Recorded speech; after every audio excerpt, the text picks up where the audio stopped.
Entonces, lo que vamos a pensar es la idea de ser agradecido hoy, porque en esta porción, um, a lo que Pablo empieza a hablar es lo que Dios ha hecho en su corazón. Y no es solo para Pablo, obviamente. Lo que vamos a estudiar, necesitamos también pensar en nuestras vidas y cómo el Señor quiere que nosotros seamos agradecidos. Y especialmente, Él empieza hablando de su ministerio, de cómo Él fue incluido. Y creo no hay nada mejor que ser parte, ¿cierto? De sentir incluido. Y no hay nada peor que ir a una reunión y sentir que no conoce a nadie, ¿cierto? Ni nos gusta ir a un lugar solo, ¿cierto? Siempre vamos con alguien para acompañarnos, para por lo menos tener alguien que nos van a hablar.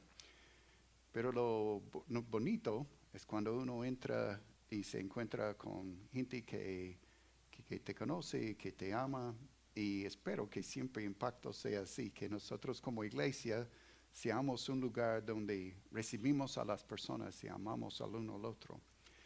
Y él, hablando aquí, habla de lo que Dios hizo por él para incluirlo en el ministerio, de ser parte de lo que Dios está haciendo. Y aunque nosotros de pronto no somos apóstoles o pastores, pero sí somos parte de lo que Dios está haciendo y Él ha dado a nosotros cada uno una tarea. Entonces, aunque no vamos a hacer exactamente lo que hizo Pablo, sí tenemos una parte, sí tenemos una tarea. Entonces, todo lo que Él va a decir aquí aplica a nosotros, porque nosotros también hemos sido incluidos. Qué bonito pensar que Dios nos incluye en su familia, incluye en su plan, incluye en su propósito. Entonces tenemos algo más grande que existir, estar en este mundo solo por vivir y pagar las cuentas y morir. Es mucho más que eso. Tenemos un propósito mucho más grande de ser parte de gran obra que Dios está haciendo y nosotros hemos sido incluidos en su plan. Entonces vamos a empezar en versículo 12 hoy, 12 a 17. Y el primer versículo dice, doy gracias a que me fortaleció, a Cristo Jesús nuestro Señor, porque me tuvo por fiel, poniéndome en el ministerio. Entonces la primera parte es este agradecimiento, ¿cierto? Él habla de la idea de ser agradecido, doy gracias por lo que Dios hizo por mí. Y interesante que no fue inmediato. Recuerda que cuando estuvimos estudiando Hechos, que pasó tiempos. Él estuvo años en el desierto, estuvo años aprendiendo del Señor y luego estuvo esperando hasta que Bernabé fue a buscarlo para traerlo para ser parte. Y yo creo que cuando él está diciendo eso, realmente lo siente en su ser de ser incluido, de ser parte de lo que Dios estaba haciendo, porque no fue así en el principio, ni fue recibido por los mismos discípulos por temor, porque era el que estaba matando a los discípulos, Saulo y ahora Pablo, que él quería ser parte, pero ellos tenían miedo de él, que él iba a entrar y llevarlos a la cárcel o matarlos. Entonces, yo creo cuando él está hablando de esta idea de ser fortalecido, vemos que es Dios que da la fuerza. Ok, nosotros cada vez que vamos a hacer algo para el Señor, vamos a encontrar oposición. Vamos a encontrar alguien que quiere desanimarnos o situaciones que van a desanimarnos. Entonces, esta idea de que es Dios que me da la gracia o la fortaleza para seguir adelante y para hacer lo que Él quiere. Recuerda que estamos en esta lucha espiritual. Entonces, no es que, ok, todo va a salir bien y todo va a ser bonito. No fue así para Él tampoco. Él tuvo que luchar y luchó mucho en el mismo ministerio. Tuvo mucha oposición al ministerio. Pero recibió fortaleza, recibió ánimo del Señor. Lo mismo para nosotros. Recibimos ánimo entre nosotros mismos, ánimo en la palabra de Dios, ánimo en la oración. Es ánimo en nuestra relación con el Señor. De pensar que vamos a tener un servicio al Señor sin problemas no es real.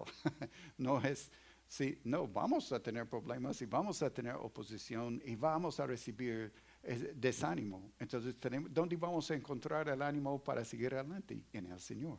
Es Él que va a darnos la fortaleza para seguir adelante, a Cristo Jesús, nuestro Señor, porque me tuvo fiel. Entonces, yo creo la palabra clave aquí es esa idea de fiel.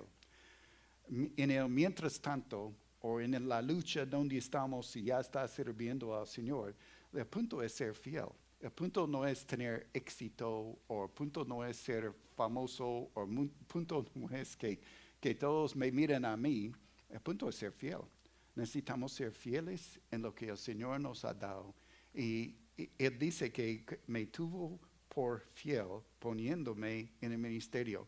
Como si queremos de pronto hacer grandes cosas para el Señor, tenemos que ser fieles en los pequeños. Eso es exactamente lo que el Señor nos enseña, ¿cierto? Fiel en lo poco, vamos a recibir más responsabilidad. Lo importante es que nosotros vamos a ser fiel en todo. Dios nos ha dado un propósito para vivir. Nos ha dado un servicio. A veces, lo que la Biblia nos enseña es que nosotros somos todos ahora sacerdotes en el sentido que hemos recibido la oportunidad de acercarnos a Dios. Antes, en el Antiguo Testamento, hubo sacerdotes que eran puentes, ¿cierto? Era este intermediario entre las personas y Dios. Ahora en Cristo todos somos sacerdotes en el sentido que nosotros podemos todos tener acceso. No necesitamos otro, solo Cristo es el único intermediario que necesitamos para orar al Padre, para estar en su presencia. Entonces tenemos este privilegio, pero tenemos también responsabilidad, que Dios ha dado a nosotros también un servicio, algo que necesitamos hacer para Él, en servir a Él en este mundo. Entonces, ¿y qué es lo que Él desea? Él desea a nosotros ser fieles en lo que Él ha dado, pero ha dado a nosotros también un propósito. Es Dios que nos da este área donde vamos a servir. Es Él que motiva a nosotros, nos da la fuerza para hacerlo. Tenemos que ser fieles. Entonces, doy gracias a Dios por lo que Él me dio. Ahora, vamos a ver más la razón por la cual Él tiene este sentir en su corazón en versículo 13. Habiendo yo sido antes blasfemo, perseguidor y injurador, mas fui recibido a misericordia porque lo hice por ignorancia en incredulidad. Entonces, antes su vida pasada, entonces vamos a pensar en este punto de agradecido por la misericordia. Y la vida pasada, lo que él tenía, era una persona que no estaba interesado en Cristo, más bien él hablaba en contra de Cristo, hablaba en contra de las personas que querían estar cerca en la iglesia. Entonces, esa era su vida. Persiguió a la iglesia. Entonces, habla de su vida pasada, aunque de pronto no era perseguidor de la iglesia, o no era una persona exactamente como Pablo. Todos nosotros tuvimos un pasado. Todos nosotros tuvimos un antes de Cristo. Antes de conocer a Cristo, ¿cómo éramos? ¿Qué era nuestra vida? ¿En qué dirección iba? Por eso me gusta la canción, ¿qué sería de mí? Si no hubiera sido por Dios, ¿qué sería de mí? ¿Dónde estaría yo? Entonces, es exactamente lo que él está diciendo acá. Antes esta era mi vida pasada.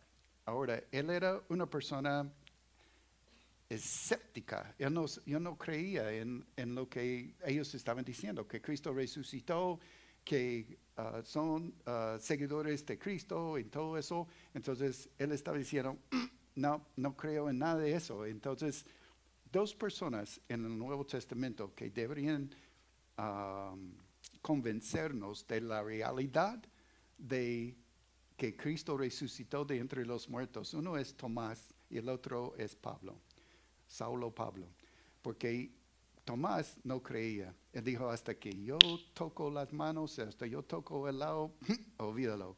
El otro es Pablo. Yo creo que entre todas las personas hubieran dicho, este Saulo nunca va a creer. Esa es una persona que es imposible que va a creer, y creyó. Entonces, si Pablo, es lo que él está diciendo, si Pablo pudiera haber sido alcanzado, ¿quién más, no? Entonces, él está diciendo, yo era esta persona lejos. Entonces, él dice, no es solo Dios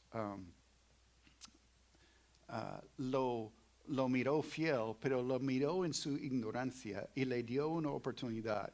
Entonces yo puse ahí como una palabra de oportunidad. Él dio a Pablo, o Saulo en este momento, una oportunidad para conocerle, para recibirlo, para realmente arrepentirse de su pecado. Pues lo feo hubiera sido si Saulo hubiera rechazado aún en el momento de escuchar la voz y ver a Jesús en el camino. Si aún todavía hubiera dicho, no, yo quiero ir en mi camino, ya no hubiera otra forma de salvarlo. Si uno rechaza a Jesús, no hay otra forma de llegar al Señor. Pero en su ignorancia, incredulidad. Entonces, mira el versículo 14 ahora. Dice, pero la gracia de nuestro Señor fue más abundante en la fe y el amor que es en Cristo Jesús. Entonces, lo que Él está dando gracias aquí por la gracia obrando en Él, que dio a Él esa oportunidad de conocerlo. Una oportunidad para tener una vida diferente ahora en Cristo Jesús. Y esta gracia viene con dos elementos que nosotros tenemos también, fe y amor. Abundante, fue más abundante. Entonces todos nosotros necesitamos fe y amor en nuestras vidas también. Yo puse ahí aceptar a Dios, aceptar a otros. No es que tenemos que aprobar a Dios, pero tenemos que creer en Él. Tenemos que creer lo que Él ha dicho en su palabra. Tenemos que creer en sus promesas. Entonces la fe me hace posible de aceptar, recibir la palabra de Dios, recibir sus promesas, entender lo que Dios está haciendo en este mundo. Ustedes tienen una perspectiva totalmente diferente que otros que no conocen a Dios. De ver el mundo en una forma que no es solo caos y solo es que este mundo está aquí y hasta personas que dicen que el ser humano es el problema en el mundo y tenemos que acabar con los seres humanos para que la planeta va adelante. Es que no entienden que somos hechos en la imagen de Dios. No entienden que necesitan a Cristo y ser transformados y no entienden lo que Dios tiene su plan para este mundo y para nosotros para el futuro. Eso es lo que tenemos en Cristo Jesús. Eso es lo que tenemos y la razón por la cual necesitamos fe para entender la palabra de Dios y para aplicar la palabra de Dios y para aceptar sus promesas y el amor. ¿Qué es el amor? El amor me ayuda en mi trato con los demás. Me ayuda en cómo yo veo a los demás. Que yo voy a tratarlos con sacrificio. Yo voy a tratarlos sin esperar nadie a cambio. Entonces, dos elementos importantísimos de fe y amor. Entonces, aquí lo que tengo es su poder. La gracia de Dios es su poder operando en mí. Su poder que me va a transformar, que me va a ayudar, que me va a ayudar en cuanto de mi caminar y también en cuanto de mi amor hacia los demás. Ahora versículo 15. La palabra es fiel y digna de ser recibida por todos, que Cristo Jesús vino al mundo para salvar a los pecadores, de los cuales yo soy el primero. Ok, esta frase, palabra fiel y digna de ser recibida por todos, no quiere decir que lo demás de la carta no es la palabra de Dios. Pero él va a decir algo importantísimo. Él dice eso 3 veces en esta carta y 2 veces más en el Nuevo Testamento. Pero aquí él va a decir algo de suma importancia. Entonces está hablando de la cruz. Y pues no hay nada más importante que entender quién es Jesús y cuál es su propósito y lo que él vino para hacer. Entonces lo que él dice aquí es que palabra fiel y digna de ser recibida por todos. Entonces es algo recomprobado, es lo que él está diciendo. Es algo que es seguro, lo que voy a compartir. ¿Por qué es seguro? Bueno, acabamos de hablar de 2 personas, Tomás y Pablo, y muchos más que vieron a Cristo. Podemos hablar de cada uno de los apóstoles que vieron a Jesús, y cada uno cómo sirvió a Jesús, y cada uno cómo murió por Jesús. Murió en su ministerio. Entonces está diciendo, eso es algo por súper comprobado y es algo necesario. Entonces él dice que Cristo Jesús vino al mundo para salvar a los pecadores, de los cuales yo soy el primero. Entonces es necesario lo que él hizo por nosotros, porque no hay otra forma. Y me gusta que lo que estuvimos hablando de en cuanto de Pablo, él reconoció quién era Jesús y su vida fue transformada, pero tuvo que reconocer también quién era él. Si recuerdan en Hechos, después de ver esta visión del Señor, él lo dejó por 3 días ciego, mientras vino su amigo para sanar sus ojos. Y era un tiempo cuando Pablo estaba mirando adentro porque no podía mirar afuera.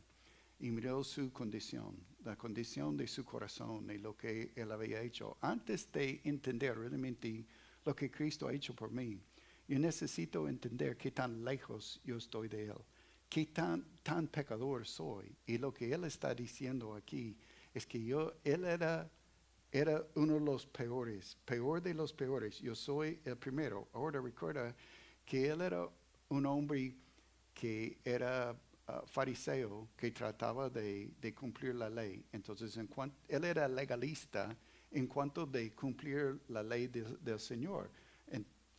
Entonces, pero él está diciendo es el peor, el primero entre todos los pecadores. Es que él entendió su condición. Entendió quién era él y cuánto él odiaba a los cristianos y cuánto él odiaba cuando hablaron de Jesús y este camino y que ellos estaban hablando que es más importante que la ley y todo lo que él creía que era lo más importante. Entonces él está diciendo, yo soy el primero. Cada uno de nosotros, si vamos a tener una pasión para el Señor y un amor por el Señor y obediencia al Señor, tenemos que entender nuestra condición que delante de Él antes de conocerlo. Perdidos, sin esperanza, sin forma de llegar a Dios, imposible de agradarle a Él. Yo no puedo agradarle a Él en ninguna forma, en 1000 vidas. Yo no puedo hacer suficiente para ser suficiente bueno para agradarle a Él. Esa es su misericordia. Ese es lo que Él hace en su gracia para salvarnos. Por eso Cristo vino al mundo para salvar a la buena gente. No es lo que dice, ¿cierto? Jesús vino para buscar a los que piensan que son buenos, ¿no? Vino a los que son religiosos. Vino a buscar a los pecadores. Hay que reconocer que uno está mal, está lejos de Dios y no imposible que va a poder llegar a Dios. Entender su condición es importantísimo. Entonces, versículo 16 ahora. Pero por esto fui recibido a misericordia, para que Jesucristo mostrase en mí el primero toda su clemencia, Es la misma idea de misericordia, para ejemplo de los que habrían de creer en Él para vida eterna. Entonces, ¿qué es Pablo en versículo 16? Es un ejemplo para nosotros. Y él está agradecido por ser un ejemplo de la paciencia de Dios, que estaba esperando este momento. Recuerda cuando él habló a Ananías, el discípulo que fue a ver a Saulo Pablo, ahí en Damasco. Él dijo, él es uno escogido por mí para llevar él va a sufrir por mí, pero él sí va a ser una persona usada por mí. Así mira Dios a nosotros. Ananías no vio nada en Saulo Pablo. Él no vio nada que que podía ofrecer aún él es peligroso. Pero Dios no lo miró así. No miró como un hombre así de peligro. Vio a él como un instrumento para él, un vaso que va a ser usado. Vio lo que Saulo Pablo iba a hacer. Ese es como él mira a nosotros también. Pero él es un ejemplo para nosotros. Esa es la palabra. Que él era alcanzable. No deberíamos mirar a ninguno ni a nosotros mismos como inalcanzables. Que no es posible que Dios pueda salvarme a mí. No, si Dios puede salvar a Pablo, si puede rescatarlo a él puede rescatar a cualquiera. Es lo que él está diciendo. Si él es el menos probable, el imposible, que nadie puede pensar que Saulo iba a recibir a Cristo. En 1000 años no va a recibir a Cristo. Este hombre odia la iglesia, pero Dios lo tumbó y Dios lo llevó. No debemos decidir por otro si van a recibir a Cristo o no.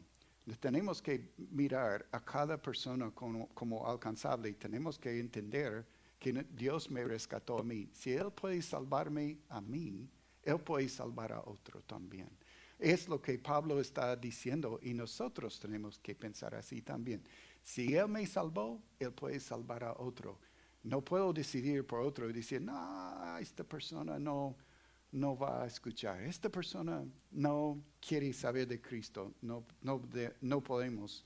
Tenemos más bien que compartir el evangelio y dejar que la palabra de Dios obre en su corazón.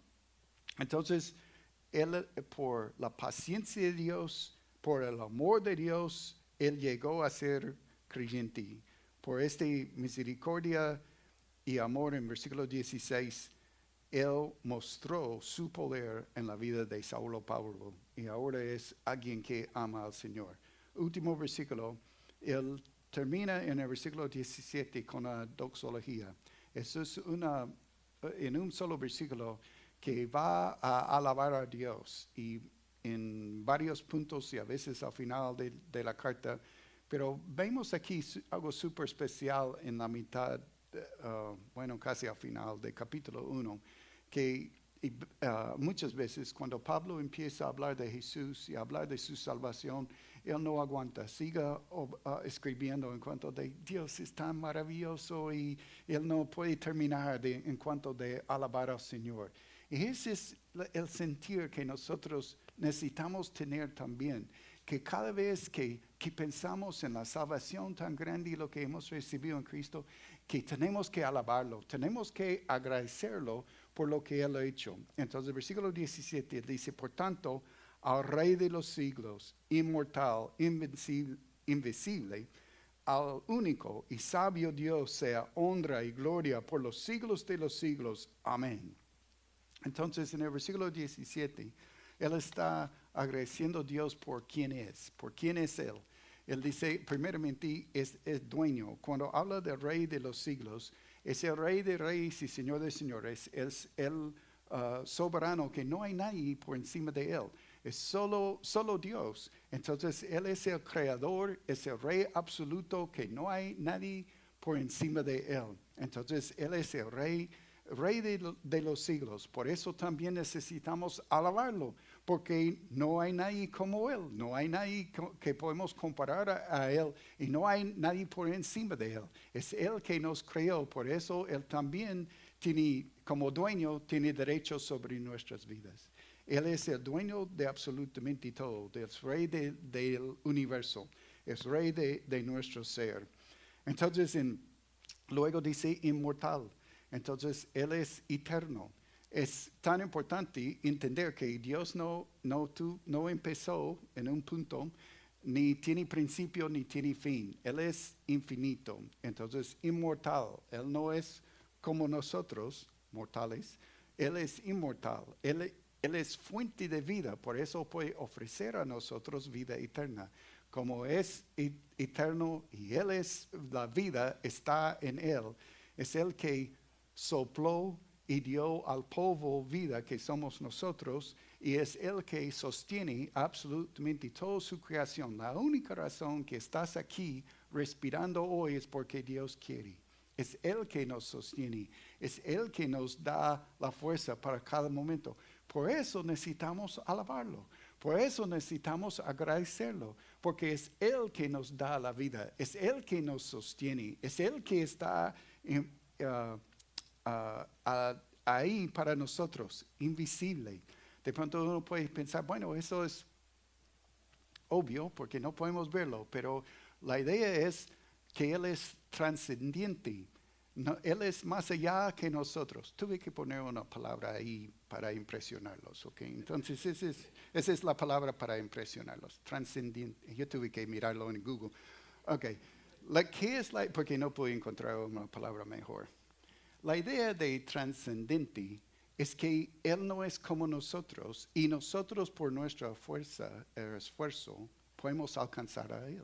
No podemos nosotros entenderlo, por eso necesitamos la revelación, por eso necesitamos la palabra de Dios, por eso necesitamos la encarnación, Jesús, que vino para mostrar el Padre. Entonces necesitamos esta intervención de Dios porque es tan otro. No es como nosotros, pero lo bonito de nuestro Dios, que es trascendente y que es activo también en el mundo, es eminente. Él está aquí con nosotros, Él obra en nuestras vidas, Él responde a nuestras oraciones. Nuestro Dios es tan otro, tan más allá de lo que nosotros somos. No podemos entenderlo, pero es tan cerca que Él escucha nuestras oraciones. Él nos ama con un amor que nosotros no podemos entender. Y Él responde a nuestras oraciones. Ese es nuestro Dios. Entonces, Él es invisible al único y sabio Dios. Entonces, Él es único. No puedo encontrar otra palabra para único. No hay otro como Él. Él es diferente y no hay uno que puede ser comparado a Él. Él es el único y sabio Dios. ¿Quién va a dar consejo al Señor? Ninguno. Es imposible, porque Él es el más allá. Ahora, dos cosas. Él dice que sea honor y gloria a nuestro Dios. Entonces, la idea de honor y gloria son súper parecidos, pero la idea de honor, damos honor a una persona por sus logros, ¿cierto? Que una persona que es un héroe o una persona que ha hecho algo impresionante, damos un honor. Entonces, cuando pensamos en nuestro Dios, no hay nadie que ha hecho más que nosotros podemos dar más honor a Él por lo que Él ha hecho en nuestras vidas. Entonces, estamos pensando en sus hechos. La gloria es por quien es más su persona, sus atributos, todo lo que vimos en el versículo 17, los 4 puntos, es la idea de quién es Dios. Entonces, Él merece la gloria por quién es Él. Aún la idea de gloria sale de su ser. Cada vez que vemos una imagen de Dios, la imagen de Dios es Él es radiante, sale luz de quién es. Si vemos a Él alrededor de su trono, o vemos cuando Él, cualquier visión de Él, hay luz. ¿Por qué hay luz? Por quién es Él, por su santidad, por su amor, todos esos atributos que podemos ver en la palabra de Dios, pero al infinito. Entonces, Él tiene una gloria que nosotros ni podemos entender, que radica, ¿es la palabra correcta? que sale, que radica, ¿es correcto? Gracias. Que sale de Él, ¿cierto? Por quién es Él. Entonces, cuando decimos que sea gloria, lo que estamos diciendo es alabándole por quién es Él. Estamos alabando no por tanto sus hechos, pero queremos alabar su nombre porque Él es santo, porque Él es misericordioso, porque Él es el que sostiene todo, porque Él es inmortal, porque Él es el dador de vida. Todo lo que Él es, estamos alabando a su nombre. Entonces, dos preguntas para nosotros, para terminar. Entonces, tengo que pensar, ¿estoy yo agradecido por mi oportunidad de servir? Es lo que él estaba diciendo. Él era tan agradecido por lo que Dios había hecho en su vida y darle el privilegio de servir al Rey de Reyes. Entonces la pregunta es, ¿soy fiel en lo que Dios ha hecho? Yo estoy haciendo lo que el Señor me ha dado. Yo estoy cumpliendo con lo que el Señor quiere de mí. Y el otro es agradecido por la salvación en Cristo. Yo no quiero que nosotros llegamos al punto de solo tomarlo por hecho la salvación, ¿ok? Nunca haga eso. Todos los días debemos dar gloria a Dios por lo que Él ha hecho por nosotros. Todos los días necesitamos arrodillarnos y decir, Señor, gracias por salvarme. Gracias, un pecador como yo. ¿Cómo pudiste salvar uno como yo? Ese es mi agradecimiento al Señor. Entonces, reconociendo qué tan malo soy, o qué tan malo era, y todavía Dios va obrando en mí. Que Él pudiera dicho, yo voy a salvar a Keith.